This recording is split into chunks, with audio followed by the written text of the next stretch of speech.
All right, this is project 3, part 2. And what we're going to do is we are going to cut out our silhouette now that it's transferred to the black paper. Now, I have a pair of scissors and I have a really lousy cutting tool. I left my good cutting tool at the office on campus and I don't have time to go get it. So I'm just going to use this relatively lousy blade for cutting. This is not a great blade for cutting. This is more of a utility knife. It's more of like a tool than an art supply. Anyway, I'm going to cut out the main part of the animal silhouette using a pair of scissors.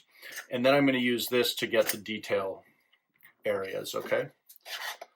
So I am cutting pretty close. There's going to be some areas where I cut close, like around the horn and along the back of the rhinoceros here, okay? Now, there's going to be a lot of areas where I am going to enhance some of the detail. And I'm just cutting around the figure here. And I'm just taking these big chunks off and cutting close around some of these lines. But again, I'm really just cutting large areas away so that I can be close to the detailed areas of this silhouette.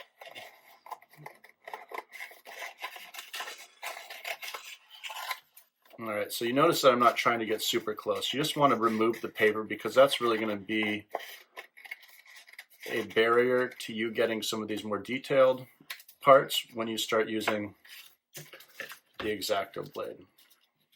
So here we are with the Exacto blade.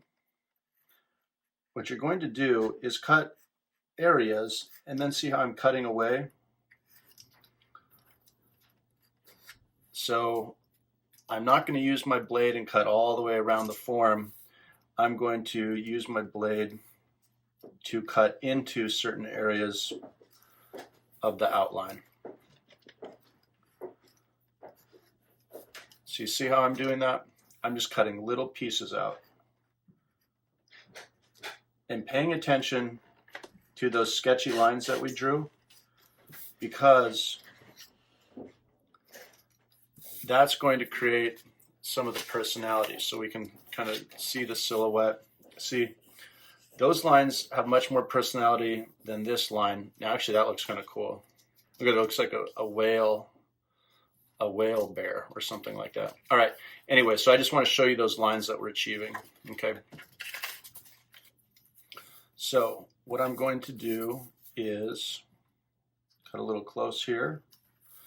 And remember, we're just doing this in like little steps because the Exacto blade, whatever tool you're using, it works better over short distances. Now, you noticed how I was kind of rotating this around. That's because it's always easier to kind of cut in one direction. So that's that direction. And now I'm going to rotate it again to cut away, okay? Now I'm going to rotate it again so I can cut along this part of the horn, okay? And then while it's in that position, I'm going to cut this part of the horn. And see how I cut up to take that whole piece out? I'm kind of cutting these sections out rather than trying to get this in one continuous cut. Again, see, just cutting that little section out, cutting along there,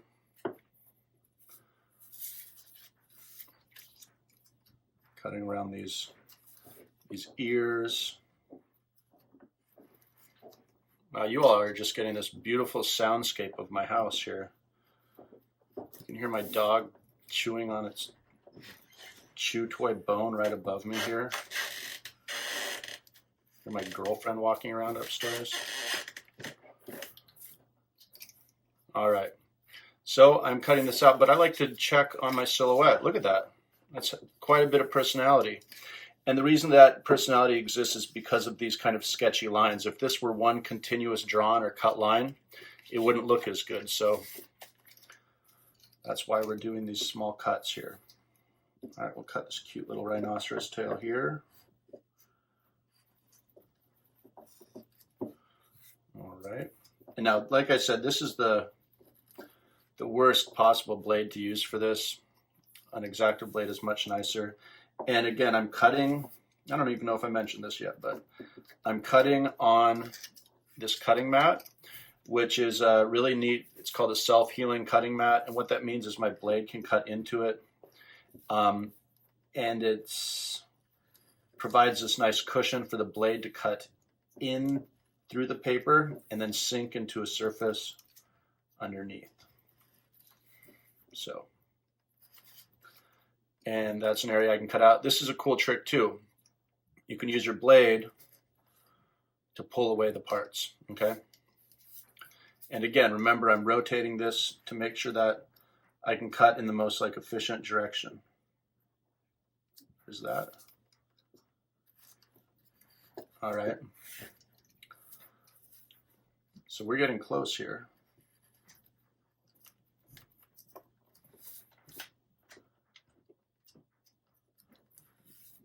Beautiful.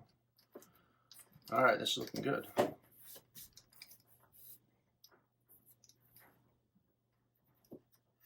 Now, I shouldn't have to say this, but I do have to say this. Be careful. This is a razor blade. And always cut away from yourself. Okay? Let's cut this foot here. See how I'm keeping my fingers? These are my fingers. This is the blade. And they're moving away from each other. Okay.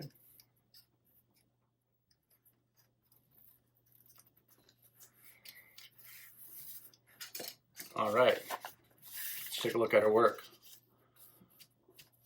Very nice. And the thing about a silhouette is that it's easy to make it smoother. It's hard to add texture. So we got some nice texture. If we do want to make this smoother, we can. All right. So there we go. We have one cut out. And remember, the back is written there so that I know the front and back. And the reason that this is the front is because I don't see any pencil marks. And see, here you would see the graphite pencil marks. And also,